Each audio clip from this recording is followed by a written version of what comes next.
말씀은 문제는 왜가 아닙니다 였습니다. 나사로의 마음의 고통 헤아릴 수 있겠습니까? 얼마나 힘들었을까요? 그런데 나사로는 나에게 왜 이런 일이 하필 왜 나에게 이런 고난과 고통이 있는 거야 라며 현재의 처지를 원망하지 않았습니다. 대신 그렇다면 이제 나는 무엇을 이 땅에서 받는 고통으로 나는 무엇을 행하며 살아갈까를 고민했습니다. 그리하여 그 부자에게 천히 여김을 당하여도 굶주려도 오늘도 하나님이 자신을 도우셨음을 고백하며 살아갈 수 있었습니다. 반면 그 부자는 하나님께 좋은 선물을 받고도 그것에 대해 마치 자기 스스로가 그것을 만들어낸 것처럼 거만하며 나사로와 같이 어려움에 처한 자들을 돌보지 않았습니다. 나에게 왜 이런 선물을 주셨을까를 생각해보고 그 선물을 주신 하나님께 감사해하며 하나님의 청지기로서 하나님이 기뻐하시는 곳에 자기가 하나님께 받은 선물을 흘려 보냈어야 했는데 오직 자신의 탐욕의 배만 가득 채웠던 것입니다. 욥기 23장 10절 함께 말씀 암송하겠습니다. 살아계신 하나님의 말씀. 그러나 내가 가는 길을 그가 아시나니 그가 나를 단련하신 후에 내가 소금같이 되어 나오리라. 욥기 23장 10절 말씀. 아멘. 이제 지난주에 이어서 계속해서 이 말씀 살펴보겠는데 이 비유 후반부와 이 후반부를 구성하는 세 단계의 대화는 부자의 요청으로 시작됩니다. 5번째 장면입니다. 그러자 그가 외치되 아버지 아브라함이여 내게 긍휼을 베풀어 나사로를 보내 그 손가락 끝에 물을 찍어다가 내 혀를 식혀 주소서. 이는 내가 이 불꽃 속에서 괴롭기 때문입니다. 부자의 첫 번째 요청은 믿을 수 없는 것이었습니다. 나사로가 고통을 겪을 때 부자는 나 몰라라 했습니다. 이제 이 부자는 자신이 고통을 겪게 되니 당장 뭔가 조치를 취해야만 했습니다. 그러나 그는 이런 일이 낯설었습니다. 그는 사죄하지 않고 도리어 봉사를 요구합니다. 그것도 자신에게 엄청난 재산이 있는데도 도와주길 거절했던 바로 그 사람 나사로에게. 부자는 나사로에게 그의 개밥조차도 주려고 하지 않았습니다. 차라리 부자는 이렇게 이야기하는 것이 나았을지도 모르겠습니다. 나사로는 신세도 나아지고 몸도 좋아진 것 같으니 내가 몇 가지 봉사 좀 받고 싶군요. 내가 누구인지는 아실 테고 나사로는 종 계급에 속한 자니 그런 봉사는 당연하죠. 아브라함이여 그를 이리로 내려보내시오. 서둘러 빨리 보내시오. 나사로와 달리 저는 불편한 게 익숙하지 않으니까요. 부자는 자신이 과거에 나사로에게 무슨 일을 했으며 자신이 지금 나사로에게 무슨 일을 원하는지 알아차리지 못하는 것 같습니다. 그는 나사로를 그의 눈으로만 보았지 단 한 번도 그의 마음으로는 보지 않았던 것입니다. 부자는 자기의 본능을 따라 그의 카드를 꺼내놓습니다.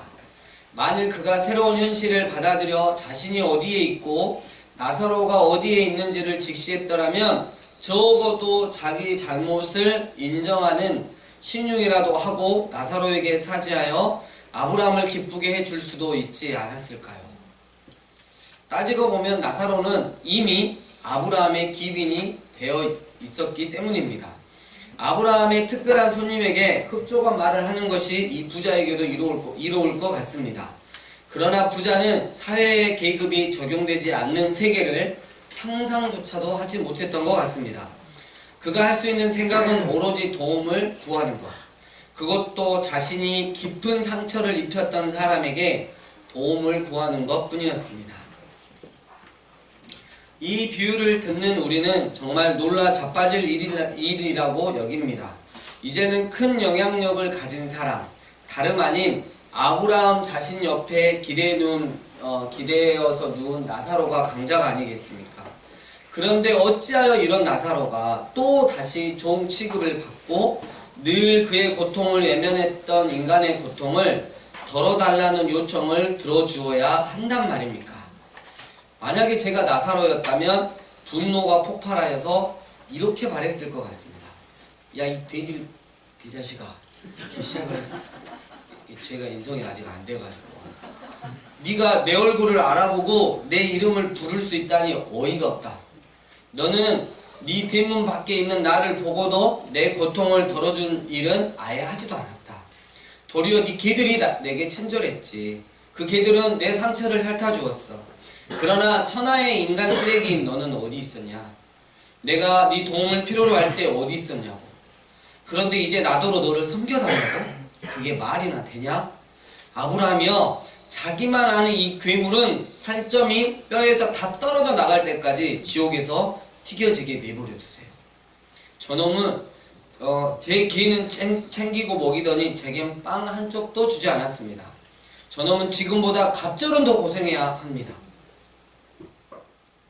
그런데 나사로는 말이 없습니다. 오랜 세월 고통을 겪은 이 온유한 사람에게는 폭발할 분노도 쌓여있지 않았고요. 야심한 시각에 복수하려는 생각도, 보복할 원한도, 재촉해야 할 복수도 없습니다. 나사로는 부자의 문 밖에 누워있을 때처럼 지금도 조용합니다. 바울은 그리스도인다운 사랑을 탁월하게 정의하면서 이런 사랑의 특징들을 고린도전서 13장에 제시합니다. 그 사랑은 우리가 잘 알다시피 오래 참음으로 시작해서 또 다른 형태인 견딤으로 끝납니다. 오래 참음의 원어적인 의미는 분노를 멀리 놓아둔다라는 뜻입니다. 이것은 원수에게 복수하여 파멸시킬 수도 있지만 참고 그리하지 않는 쪽을 택한 강자의 인내를 말합니다.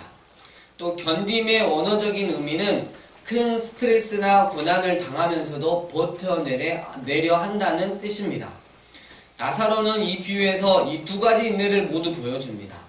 그는 이 땅에서 살 때 아무 불평도 하지 않았고 오랜 고난을 겪으면서도 견딤이 가득했습니다. 그는 힘있는 자리인 아브라함 옆에 있으면서도 오래 참음을 보이며 그의 분노를 멀찌감치 떼어놓습니다. 이야기가 이어지면서 우리의 모든 시선은 아브라함이 이 어처구니 없는 요청에 어떻게 대답하는지 보려고 그에게 쏠립니다. 6번째 장면입니다. 아브라함이 말하되 내 사랑하는 아이야, 기억해라. 너는 살았을 때 좋은 것을 받았지만 나사로는 나쁜 것을 받았다. 이제 그는 여기서 위로를 받고 너는 큰 고통을 겪느니라. 이뿐 아니라 우리와 너 사이에 큰 틈이 있으니 여기서 너희에게 건너가려는 자들이 갈 수가 없고 거기서 아무도 우리에게 건너올 수가 없느니라. 부자는 지옥에 튀겨지면서도 여전히 문제의 핵심을 파악하지 못하고 있습니다. 이렇게 계급의식에 쩔어 저만 높은 줄 아는 인간에게는 뭐라 대답해야 적절할까요? 아브라함은 부자가 자기 혈통을 이어받은 대가족의 일원임을 부인하지 않고 그를 다정히 부르면서 이 부자가 아브라함의 손님을 모욕함으로써 결국 아브라함에게 모욕을 안겨준 것에 대해서도 마음을 쓰지 않습니다. 이어 아브라함은 선지자들이 목이 곧은 이스라엘에게 기억하라는 말로 회개하길 요구할 때처럼 선지자들이 의뢰했던 이 말을 외쳤습니다. 부자는 네 가지를 기억하라는 요구를 받았습니다. 너는 좋은 것을 받았고 나사로는 나쁜 것을 받았음을, 그는 지금 위로를 받고 있고 너는 지금 고통을 겪고 있음을. 아브라함은 너는 살았을 때 좋은 것을 받았다로 말문을 엽니다. 부자는 그가 즐긴 부유한 삶을 자기 힘으로 얻지도 않았고 그런 삶을 누릴 자격도 없었습니다. 그냥 그것은 선물이었습니다. 부자의 모든 소유는 물론 그가 누린 좋은 건강도 후히 주시는 하나님의 선물이었던 것입니다. 아브라함의 이 네 말의 마지막 셋을 이렇게 이어갑니다. 그리고 나사로는 마찬가지로 나쁜 것을 받았다. 그리고 이제 그는 여기서 위로를 받고 그리고 너는 큰 고통을 겪는다. 여기서 나사로는 재미있게 좀 봐야 될 게 고침을 받았다라고 묘사되지 않습니다. 그의 주된 문제는 그의 헌대이었을 것입니다. 이 헌대, 피부병, 종기였을 것입니다. 더구나 그는 잘 먹지도 못했으며 이는 곧 굶주림이 그가 겪은 고난의 초점임을 뜻합니다. 그러나 아브라함은 그가 고침을 받았다라고 말하는 게 아니라 위로를 받았다라고 강조하는데요. 이는 나사로가 부자의 문 밖에서 큰 고통 중에 있었음을 잘 보여줍니다. 사실 나사로에게 가장 큰 상처를 준 것은 마음의 고통이었습니다. 나사로는 아브라함과 함께 길에 누워 위로를 받습니다. 그렇습니다. 이제 그는 위로를 받는다라는 핵심 문구는 나사로가 견뎠던 가장 아픈 근원이 그가 부자에게서 받은 대우였음을 강조합니다. 하나님은 부자에게 좋은 것을 주셨으나 그 부자는 나쁜 것을 나사로에게 전해주면서 아무런 도움도 주지 않고 그의 대문 앞에 내버려 두었습니다. 아브라함은 말을 이어가면서 또 다른 문제를 지적하고 깜짝 놀랄 새로운 사실을 알려줍니다. 이뿐 아니라 우리와 너 사이에는 큰 틈이 있으니 여기서 너희에게 건너가려는 자들이 갈 수가 없고 거기서 아무도 우리에게 건너올 수가 없느니라. 큰 틈이 존재한다는 사실은 이해하기 쉽습니다. 그렇다면 아브라함은 왜 부자에게 여기서 너희에게 건너가려는 자들이 건너갈 수 없다라고 말했을까요? 천국에 있는데 그 천국을 떠나 지옥으로 가겠다는 사람이 있을까요? 분명 아브라함에게는 이런 자원봉사자가 있습니다. 무대에는 그 외에 단 한 사람이 있을 뿐입니다. 나사로는 아브라함의 귀에 대고 다음과 같이 속삭입니다. 아버지 아브라함이여, 저 사람은 제가 저 아래에서 살 때 제 이웃이었습니다. 우리는 오랫동안 서로 안면이 있었지요. 저렇게 갇힌 신세가 되었으니 불쌍한 인생입니다. 여기는 물이 풍부하지 않습니까? 아버지가 괜찮으시다면 제가 기꺼이 그에게 물 한 잔 전해주겠습니다. 이제 나사로의 됨됨이가 더 분명히 드러납니다. 오래 참음이 그의 존재의 가장 깊은 곳까지 내려가 그를 흔들어 놓습니다. 나사로는 부자가 마땅한 공경에 빠졌다고 고소해하지 않고 도리어 자신을 억압했던 타락한 사람을 동정합니다. 게다가 부자의 말을 들어보면 자기도 아브라함과 함께하는 잔치 자리에 기대어 있는 이들과 합석하고 싶다는 뜻을 아주 폭넓게 내비칩니다. 하지만 때는 이미 늦었습니다. 아브라함의 잔치에 참석하길 원한다 해도 그것은 불가능합니다. 그러자 부자가 대답합니다. 대화가 이 지점에 이르자 부자는 집안의 가장인 아브라함에게 그가 이전에 거저 받았던 좋은 선물을 기억하라는 명령을 받습니다. 그는 이 아브라함의 명령을 따르지 않고 이제 화제를 받고 이렇게 외칩니다. 7번째 장면입니다. 그러자 그가 말하되 그러면 아버지여 간청하오니 그를 내 아버지 집에 보내소서.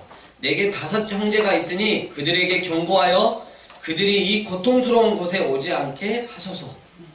부자는 다시 한번 거지가 됩니다.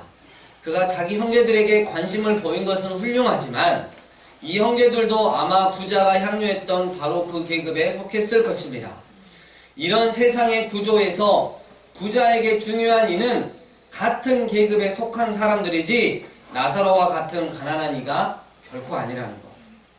이런 사람들은 나사로를 식사 시중을 드는 이가 아니면 머슴으로 부리면서 부자와 그의 형제들 같은 윗사람의 이익을 섬기는 자로 쓸 수 있습니다. 다시 말하지만 이 부자가 아브라함 앞에서 회개했다거나 나사로에게 사죄했다고 용서를 구했다는 그런 암시적인 말은 전혀 없습니다. 이 부자의 계급 구조의 세계는 여전히 건재합니다. 부자의 가족이 6 형제로 이루어져 있습니다. 여러분, 성경에서 6은 악을 상징합니다. 만일 그들이 나사로를 형제로 받아들였다면 형제가 7이 됩니다. 성경에서 7은 완전수인 것입니다.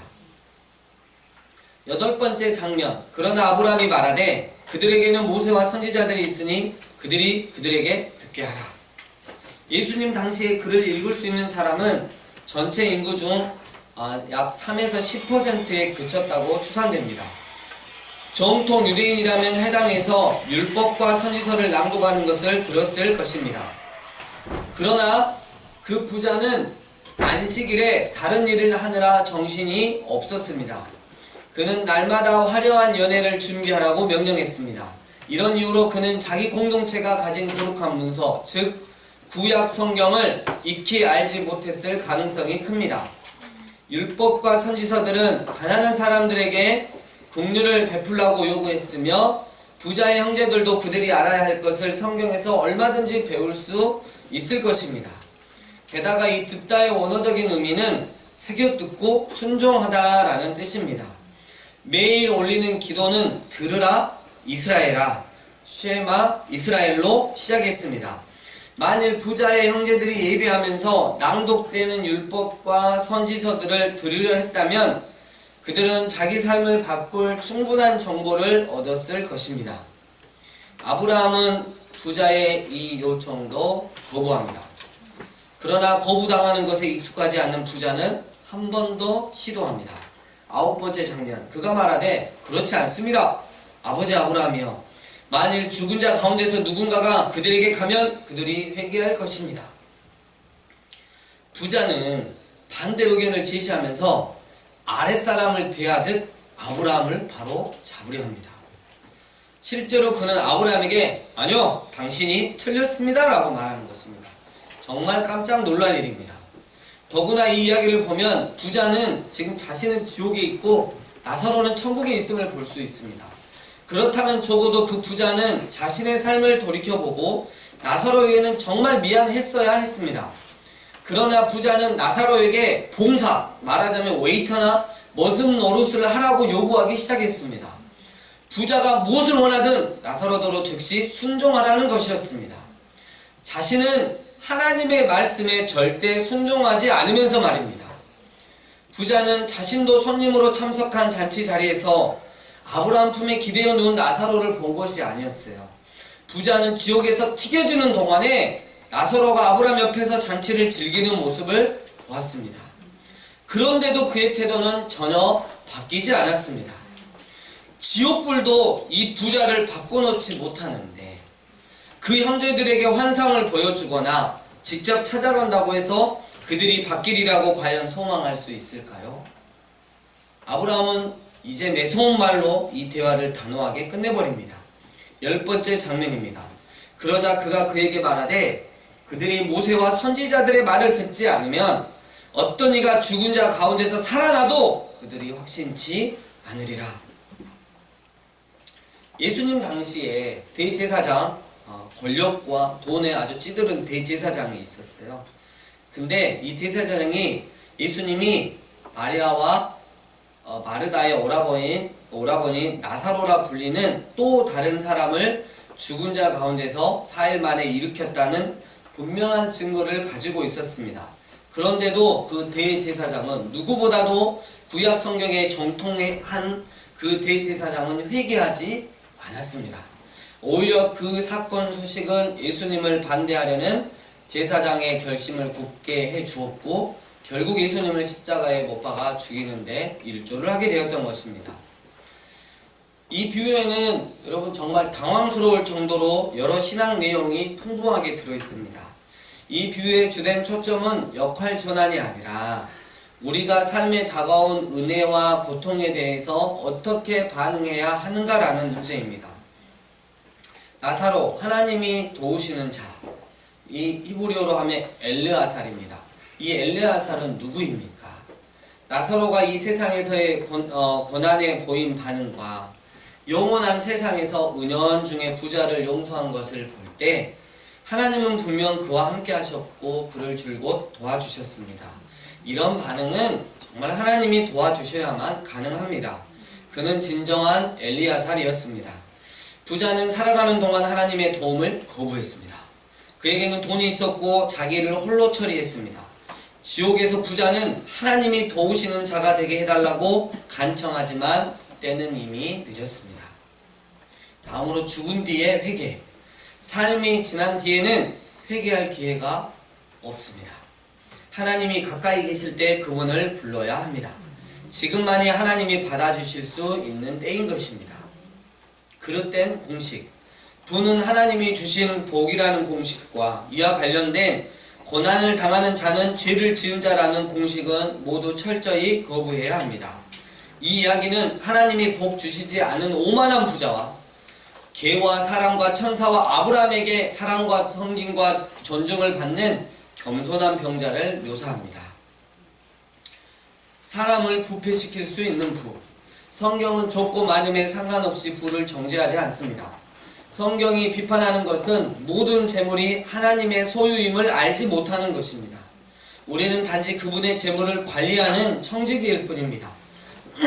이 비유는 부가 사람을 부패케 하고 눈멀게 할 수 있음을 보여주면서 사회적 책임을 지지 않는 부를 비판합니다. 부자는 재물을 자신의 방탕한 삶에 사용했습니다. 그의 하나님이나 그가 사는 마을에 공고한 자들은 안중에도 없었습니다. 심지어 그는 지옥에서도 여전히 회개하지 않는 채 계속해서 나사로를 자기 시중을 들어야 할 웨이터나 머슴처럼 치부합니다. 암몬이 그의 주인이 되었던 것입니다. 성교는 먼저 집에서, 성교는 우리 집 문지방에서부터 이루어져야 합니다. 부자의 경우처럼 형제들과 오직 자기 자신들만 위해 살다가 결국 때늦은 후회를 할 수 있습니다. 영생, 죽음 뒤의 삶이 존재합니다. 이 땅의 삶과 죽음 이후의 삶은 이어져 있습니다. 사회 정의, 이 비유에서는 부가 공정하게 분배되지 않습니다. 부자와 힘있는 자들은 자신을 위해 돈을 낭비합니다. 가난한 자와 힘이 없는 자들의 눈물은 무시당합니다. 나사로가 위로를 받으려면 적어도 다음 세상을 기다려야 합니다. 이 비유는 실제 우리의 사회 모습을 제시합니다. 이런 일들이 실제로 이 세상 가운데 얼마든지 일어나고 있다는 사실입니다. 심판, 죽음은 끝이 아닙니다. 부자는 하나님을 사랑하지 않고 그의 이웃을 사랑하지 않았습니다. 하나님은 이를 묵과하시지 않으셨다는 것. 내가 마구 조종할 수 있는 신, 하나님을 내 뜻대로 조종할 수 있다. 이런 잔인한 정서가 우리 가운데 있습니다. 하나님은 악을 못 본 채 하지 않으십니다. 부자는 분명 하나님을 자신이 조종할 수 있는 신이라고 생각했던 것 같습니다. 역사의 확증과 믿음, 부활을 증명하는 역사의 증거가 반드시 믿음을 만들어내지는 않습니다. 부자는 부활한 나사로를 보았으나 부활한 나사로를 보았음에도 불구하고 결코 회개하지 않았어요. 커다란 성경의 수수께끼들을 증명해줄 증거를 요구하는 것은 여러분 가끔 지나치게 요구하는 것. 하나님을 내 눈으로 봐야겠어. 부활하신 예수님이 어떻게 부활하실 수가 있어? 어떻게 하나님이 온 세상을 창조하실 수 있어? 내 눈으로 확인되지 않는 이상 나는 거부하겠어.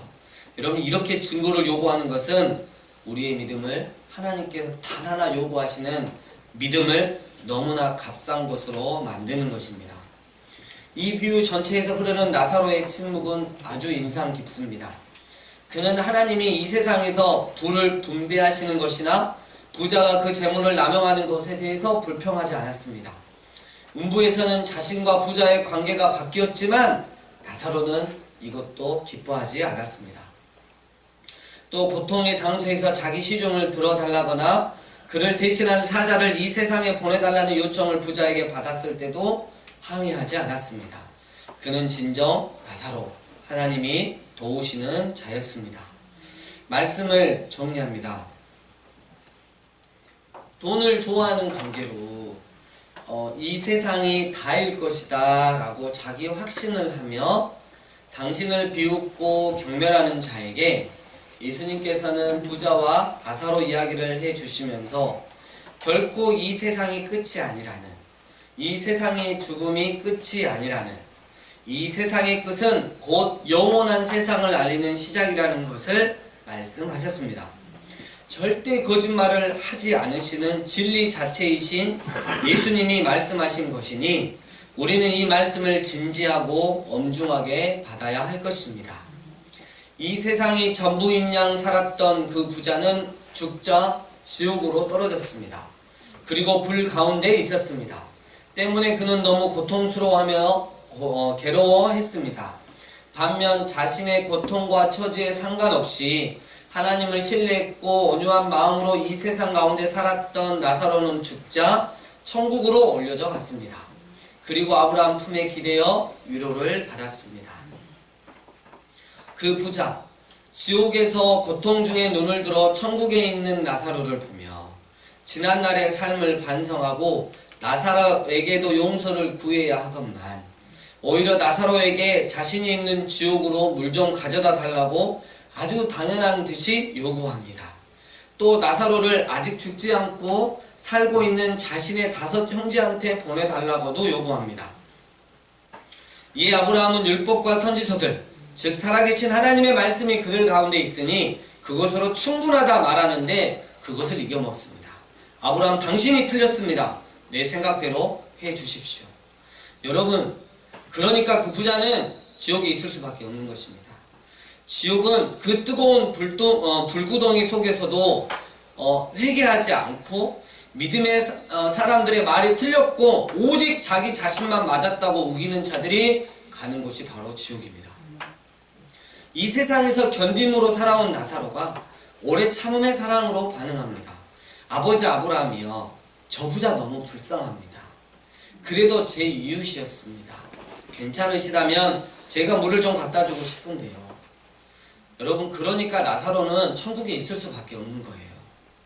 천국은 하나님께서 자신의 삶에 허락하신 것들에 대해 그것이 정말 말이 안 되는 상황일지라도 감사하고 또 하나님께서 허락하신 환경 속에서 나는 무엇을 하며 하나님을 기쁘시게 해드릴 수 있을까를 고민하며 살아가는 자들이 자신을 그토록 무시하고 없는 것 같이 여겼던 그 부자까지도 동정할 수 있는 마음을 가진 자들이 가는 곳이 바로 천국인 것입니다. 사랑하는 강주 삶예비행교회 예비자 여러분, 죽음이 끝이 아니랍니다. 죽음은 곧 영원한 세상의 시작이라는 것입니다. 그 영원한 세상 중에 우리는 어디에 있어야 하겠습니까? 하나님께서 도우시는 자, 나사로가 있는 천국이어야 하겠습니까? 아니면 그 부자가 있는 지옥이어야 하겠습니까? 우리는 오늘 본문 말씀에서 너무나도 확실하게 말씀하시는 예수님을 볼 수 있습니다. 삶이 지난 뒤에는 회개의 기회가 없다. 성령께서 내 삶에 대해 회개시키고자 하실 때, 내 삶을 변화시키고자 하실 때 그리할 수 있도록 해라. 내 인생이니까 내 마음대로 살면 되지 않겠나? 하나님도 내 마음대로 조정 가능하지 않을까? 그런 생각 절대 품어서는 안 될 것이다. 나는 너에게 분명히 말했다. 죽음 뒤에는 반드시 심판이 있고 그 심판 후에는 영원한 두 나라가 있다는 것을 내 눈으로 보지 않는 이상은 절대 그리할 수 없겠는데요. 믿음을 값싼 것으로 만들지 말라. 지금은 때다. 네가 하나님이 도와주시는 자로 변화되어 살아갈 수 있을 때 심판과 지옥으로 협박하지 말라고? 무슨 소리냐? 난 네가 심판을 피하고 지옥으로 떨어지지 않게 하기 위해 2000년 전 갈보리 십자가 위에서 너의 죄값을 대신 치르기 위해 내 목숨을 내어 죽었다. 이 엄청난 십자가 복음을 마음 중심으로 믿으면 되는 것을, 그래서 하나님께서 도우시는 자로 이 땅에 살면 되는 것을 너는 왜 그 부자처럼 더 마음이 완악해지는 것이냐? 너는 무엇이 그리 당당하단 말이냐? 결국 나를 이겨먹겠다는 거냐? 지금이 은혜 받을 만한 때다. 너의 죽음의 끝에서 영원한 천국을 누리며 살 수 있도록 오늘 너는 결단하고 돌이키라. 부디 하나님이 도우시는 자로 살아가다가 마지막 때에 나를 만나자꾸나. 이렇게 말씀하시는 주님의 음성 앞에, 이 말씀 앞에 우리가 다시 한번 우리 삶을 돌이켜 기도하며 결단하며 나아갔으면 좋겠습니다. 우리 함께 기도하시겠습니다.